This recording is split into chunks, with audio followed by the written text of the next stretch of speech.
Welcome to LFR on LNK. I'm Dale Johnson. Thank you so much for being here. Every month, I take you into the world of Lincoln Fire and Rescue, and there's a lot to that world, and we'll get into it here today. But first of all, as you see, I'm wearing a mask. My guest is wearing a mask. Knowing that and being properly distanced, we want to take our masks off so you can hear our conversation because the information is very important, all right? So thank you for that. Today I start with a look back to 1997, okay? Go there with me here. The first Harry Potter book published in 1997, Harry Potter and the Philosopher's Stone. The film Titanic premiered in theaters, and my guest began his career at Lincoln Fire and Rescue in 1997. He is the Assistant Chief of Operations, Mike Smith. Mike, thank you very much for coming in. Thank you for having me. It's always a pleasure. Being here. Formalities, Chief Smith and I have known each other for a while professionally, so you don't mind if I call you Mike here for the sake of the show? All right. I wanted to be an architect when I was a kid. Is that right? Radio instead. That's the direction. Did you want to be a firefighter when you were growing up as a kid? Well, that's not what I started out to be. I was in the military for several years. My grandfather was a firefighter, and my dad actually worked for the police department here for 35 years. And once I returned from the military, it just came more appealing, and it was a good way to help people. So that's kind of how I got my start. I've talked to a number of people who have had other firefighters in the family. Tell me what the draw is. My father was a farmer. Okay. And because of that, that's the last thing I wanted to do. Sure. Because it was such hard work, and I saw how hard he worked. Right. And it can work the other way, and it obviously did for you. It did. Actually, for my dad, it was probably the most influence, being with people, helping people, and how you can make such a positive impact on people's lives. And not that he discouraged me from being for the police department, but fire department, he said, was the way to go. And you're a Lincoln kid. I am a Lincoln kid. North Lincoln kid. Northeast, then I went to Nebraska Wesleyan, and then the Air Force. So. Any thought of going outside of Lincoln to a fire department instead of linking with LFR? And as you know how life takes its turns, we were going to be 20 years in the military. We were going to, but then my dad kind of got sick there, so we came home on that, and that's where we stayed. And my wife's from Lincoln as well. And you signed up as a firefighter. Mm-hmm. Was a firefighter for 25 years? It has been. In January, end of this month, it'll be 25 January? years. All right. Total career. Total career so far. Moving along. Mm-hmm. You were promoted to fire captain. Yep, in 2005. What attracted you to work to become a firefighter in LFR to become a captain? I had some really good role models to begin with, and I also thought, if I want to help make changes and positive changes, you have to put yourself in that position. I had a really good crew at Station 5. Traveled around a little bit through the city as a captain, but then was stationed at Station 5 it was almost 14 years. Mm-hmm. So time really flies. Talk about the unique makeup of Havelock. Well, I was fortunate that, I used to run around that area right. a little bit, being from Northeast and stuff, and so it's just really good people. And the thing that I liked about Havelock was if they called, they really did need you. Whether it's a medical or some other emergency, they truly did need you. And that was always nice because you were actually there to make a big difference and help. And the makeup of North Lincoln, Railroad. Yes. You got some industry. Mm-hmm. It's a different makeup. That's one of the things I've learned. South Lincoln is different than East, than West and mm-hmm. North. I rode along a couple of times with Station 3 on West O Street. Oh, yeah. And the makeup of Station 3's clientele and their call area, completely different than Havelock, completely different to a South Station. Mm-hmm. And so you have to become accustomed, you know where the dead ends are. Right, exactly. Don't you, on the streets? Mm-hmm. You definitely do. And also that people really appreciated the fire department in Northeast Lincoln. Not that we don't all the rest of the city, mm-hmm. but they were just, your working class people that really appreciated us. A promotion to battalion chief yep. in 2019. That's I was right. there for the ceremony with the mayor. I appreciate that. At Station 15, mm-hmm. you and Eddie Muller, Bob Watton, yep, correct. became Battalion 2. Mm-hmm. There was a Battalion, at one time, correct me if I'm wrong, at one time there was a Battalion 2? That is correct. So if you remember back about 2012, we did the reorganization, and they kind of mirrored the Madison, Wisconsin Fire Department model. And we did that for a few years, and then just due to some changes and stuff, we kind of went back. And because at that point, then the chiefs Each chief did a 24-hour shift, and then they did an 8-hour day as well. And we just found that we needed to tweak that a little bit. So in 2000, I believe it was 16, March of 2016, we went back to 1 battalion per shift. And then when the 3 of us got promoted, we went back to 2 battalions. Now the significance of that is at 1 battalion, they had the whole city.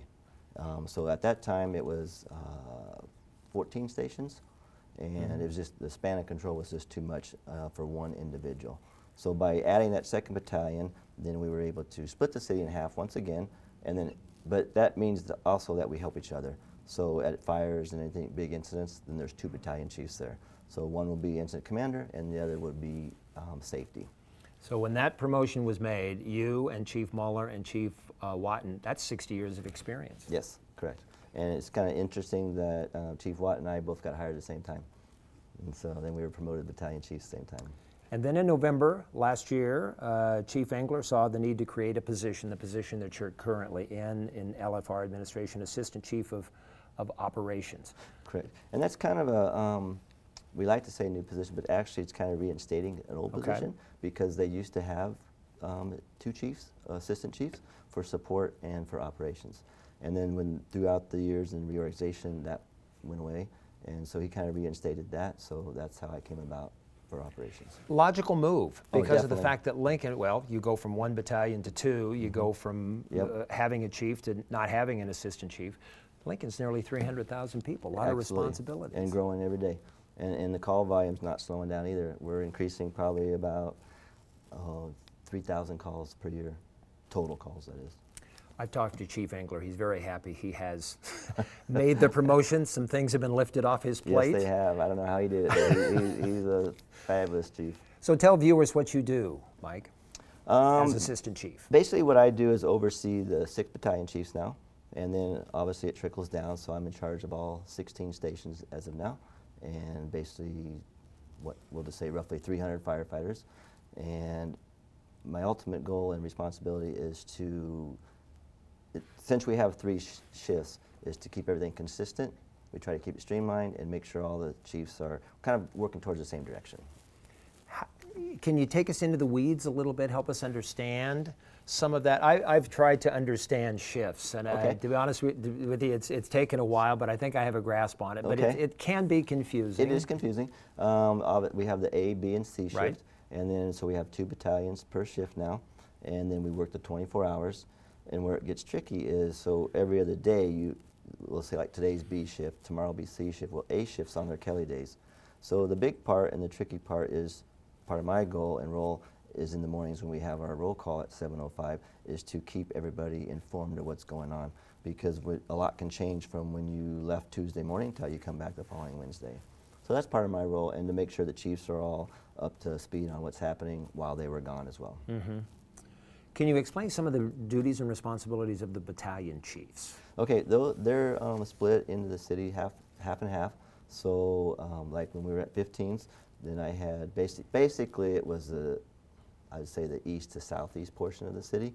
There's no real defined line anymore. So we each have 8 stations, and then they would be in charge of staffing for each station to monitor that, to help monitor that.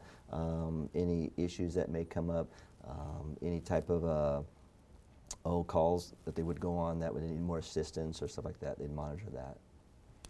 How has it been helpful to you at this point, having that experience that we talked about in Havelock as a firefighter, moving up to a captain, moving up to battalion chief, and now in your current position? Explain how that benefits you. It's been invaluable. It's just starting basic from the bottom, worked my way up. Then I also drove the medic unit for quite a while, and then the experience as a captain level on up. But just the call volume, seeing everything from the street level perspective, and bringing that up through the ranks. So, and that's another one of my goals is, as an assistant chief operations, is basically don't forget what it's like to be out on the street.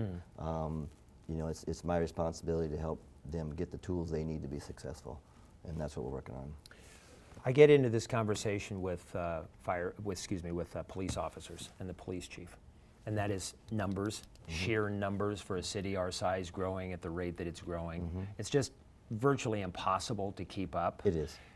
And can you help us understand? I'm guessing you're short. LFR's a little short on staff right now. You're always looking for qualified people Absolutely. to become paramedics, EMTs, and firefighters. So give me a sense of what you would like to bring it up to and what rate is reasonable to get to a point like that. Well, and that's what's tricky. Yeah. We are right now in the process. I think you were part of the stakeholders. Did you have interviews at that time? So right now we're in the process of doing background checks on several applicants. We're hoping to have a academy in March, and we're targeting 10 individuals there. And that really doesn't add anymore. It just keeps up with the ones that are retired. We have some unexpected people leaving, stuff like that. And I know the chief is working on very hard on getting the SAFER grant. So then we'll hopefully do another academy in the fall. And depends on how that comes out. It could be upwards to, 27 more people. So I think total numbers I've been hearing is sometimes definitely 6, but hopefully we can get the SAFER grant, which would make maybe 15 to 20 additional. So For you, firefighting was an easy decision to Yes. get into the career.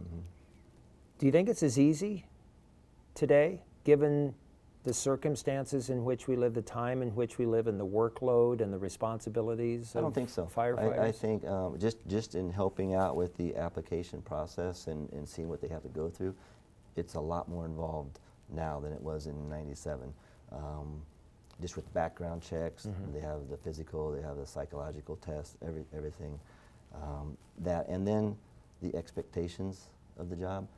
We are being asked to do a lot more than they were, 30, 40 years ago, which is good though, because that's what the community needs, and that's how we adapt. But you have hazmat, and medical, obviously that's the bulk of what we do.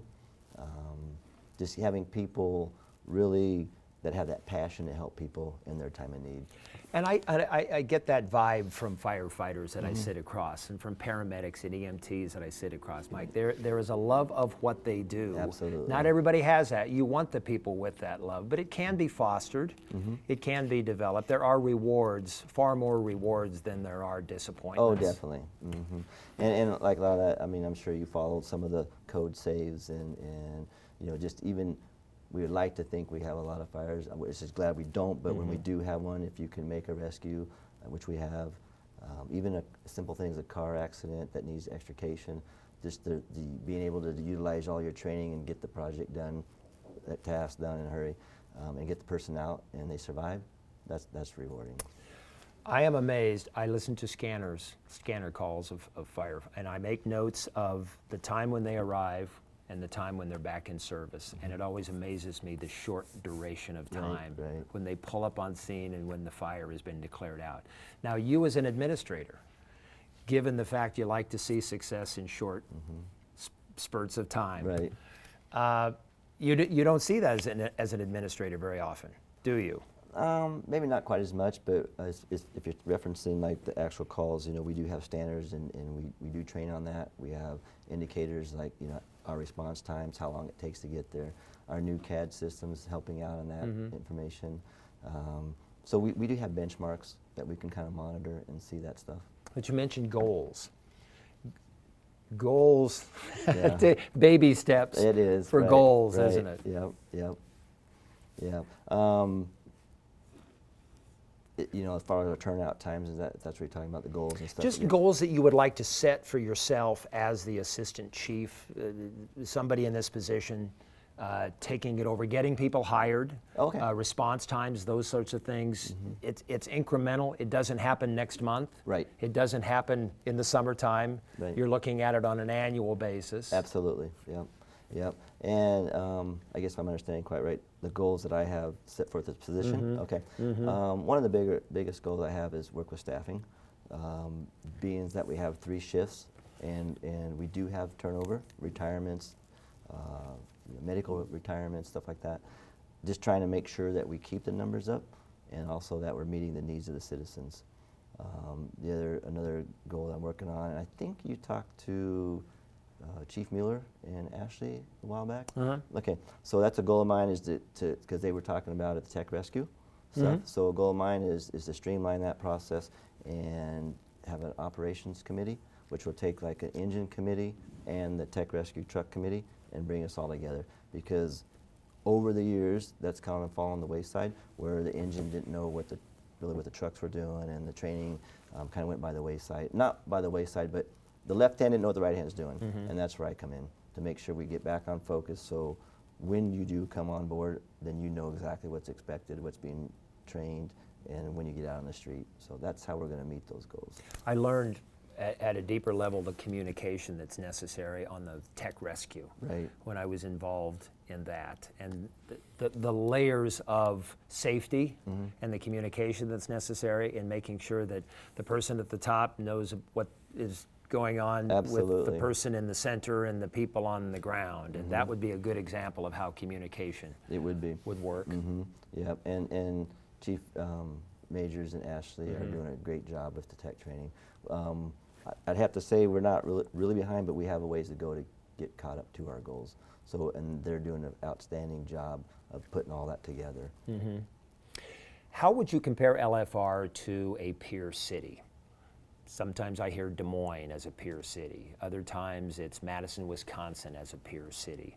When you talk to other assistant chiefs or people in other cities at your level, what's the conversation? How do you feel Lincoln compares to some of these cities of 300,000? They'll catch up. Now that's a good answer. No. They're all striving to be better, and they also are all obviously under budget cuts and stuff like that, but everybody's trying to do the best they can. I think we are probably a little bit more on the leading edge of technology and training our individuals. For example, just for safety, we have 2 sets of gear. Not too many other departments our size have actually a backup set and your frontline set. So if you get in a fire, you can exchange it out. We have our own radios. A lot of people don't have that and stuff. So we're making a lot of improvements in that area for our people. So fortunate to have Task Force 1, Nebraska Task Force 1 with the hazmat. Absolutely, yeah. And I've been a member of that since '98, and so that was a good experience as well. And that probably really helped me in this position, is because now you're seeing it more on a national level. I was to a lot of deployments, and it was amazing how quickly things could be deployed and get the help there when they needed it. And you can count on one hand the number of cities that have the high rate of success that Lincoln does with cardiac responses and getting people to the hospital emergency places early, operating room early, and get them back onto the street and living as normal as life as possible. We're one of the leading cities on that, so, and that's kudos to all of our EMS folks. Well, it's good having you here in the studio for LNK to talk about what you do. Well, I appreciate it. We really appreciate all your support all the time as well.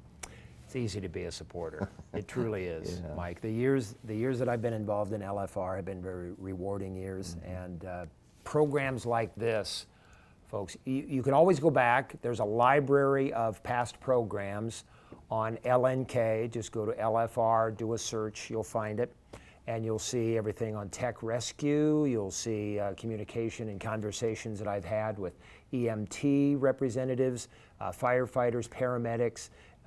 We break it down as best we can every month and take you into the world of Lincoln Fire and Rescue, and that's what we have done today with Assistant Chief of Operations Mike Smith. Thank you, everybody, for joining us on LFR on LNK. I'm Dale Johnson.